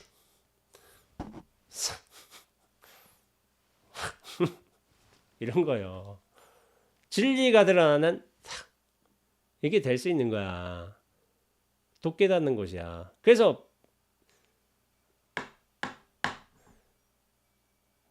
스님들 수행하는 것은 선불장이라고 하잖아요. 붙여나는 곳이라고. 붙여 뽑는 자리라고. 수행하는 곳이 아니요. 부처가 드러나는 곳이에요. 부처가 드러나는 곳. 이미 본래 처음부터 그래왔던 것처럼. 그래서 근데 이 책의 가치가 뭐냐면은 한 개인의 진실한 경험이 있어요. 노력이 있어. 실패가 있어. 그러면서 스승의 또 가르침이 있어. 자기 반조가 있어. 또 치열함으로 나아가. 그러다가 어느 순간 활시가 탁 하고 자기도 모르게 아무것도 의식하지 못할 때게 툭 나갈 적에 스승이 바로 그것이 쐈다고. 너가 쏜 것이 아니라 그것이 활을 툭 나가게 했다고 인정을 해줘요. 이게 영적 성장이에요. 성장. 근데 그 당시에 40세란 나이는 그리고 뭐 어떤 대학의 교수란 건 사실 대단한 지위잖아요. 대부분 사람들은 그런 지위에 매몰되어 있을 거야. 내가 가르친다. 뭘 알고 있다. 근데 그게 아니래도 여전히 배우는 사람인 거예요. 어떻게 보면. 대단한 태도를 지닌 거야. 근데 이분이 그냥 태도를 지졌을까? 신비주의에 대한 감이 있었어. 그 너머를 감지는 하고 있었지만 거기에 대해서 확연하게 알지 못하고 체화는 하지 못했어. 그러다가 명인을 만나는 인연이 있었어요. 대부분 사람들은 거기에 나가 떨어졌지만 이 사람은 뻗을 그 기틀이 좋아서 연습을 했어. 실패를 했지만 스승이 또 다그치기도 했지만 거기에 대해서 또 자기 성찰을 하고 노력하면서 결국에 한 화살, 자기가 쏜 게 아니라 그것이 탁 쏘게끔 경험을 치르게 됐어요. 대단한 영적 성장이에요. 근데 이 영적 성장의 과정에서 중요한 게 뭐냐면 자기 경험인 거예요. 자기 경험. 이게 관념적인 설명만으로 이루어진 책이 아닌 거예요. 자기의 실제적인 경험으로서 이 진리가 드러난 과정을, 영적인 성장을, 구체적인 변화 과정을 잘 드러낸 책인 거예요. 그러니까 저는 이 책이 좋다고 생각하는 거예요. 자기 경험이 있다니까. 자기 철학과 자기 노력 끈질김과 그러면서 자기 어떤 완성의 기초가 마련이 되는 거예요. 얼마나 아름다운 글이겠어요. 좋은 거예요. 그러니까 그런 것이 다 갖춰진 글이기 때문에 비록 짤막하다 하더라도 굉장히 중요한 책이기 때문에 제가 이 영상을 보시는 분들은 꼭 한 권씩 사서 읽어보시라고 이렇게 말씀드리고 싶습니다. 그래서 결과적으로 또 정리를 해보자면은 남을 이기기 위해서 최고의 결과를 이뤄내기 위해서 쏘는 활쏘기가 아니라 나로 돌아가기 위해서 종국의 나를 무너뜨리기 위해서 나를 관역으로 삼는 그런 활쏘기가 사실 진정한 의미의 궁도예요. 궁도. 남을 이긴다면은 순간에 승패가 결정이 되겠죠. 그리고 내가 관역을 잘 맞춘다면은 분명히 기록도 되겠지. 중요한 기록이 되겠지만은 근데 그거는 한정적으로 이기는 것뿐이에요. 진정으로 나를 관역으로 삼고 나를 겨냥해서 나를 해체하고 내가 부서진다면은 그건 뭐냐면은 활이란 도구를 쓰면서 이기는 게 아닌 거예요. 화살을 맞추는 것도 아니야. 그 모든 그 어떤 행위를 하지 않고서도 너무나도 모두를 이기는 소식인 거예요. 그게 이거라도 이것이 화를 당기는 것이고 분명하게 드러난 것이고 이게 정확하게 맞추는 소식인 거예요. 보통의 활이란 거는 내가 한번 탁 쏘고서 관역을 대상을 한번 탁 맞추는 거예요. 그게 활쏘기겠죠. 그러나 이 궁도라는 것은 무형의 활쏘기는 진정 자기로 돌아가서 자기를 맞추고 자기를 해체하고 자기가 사라진 의미로서의 어떤 진리로서의 깨달음은 뭐냐면은 한 발로 하나를 맞춘 것이 아니라 하나도 움직이지 않았는데 그 모두를 정확하게 맞추는 꿰뚫는 이런 소식인 거예요. 이런 소식.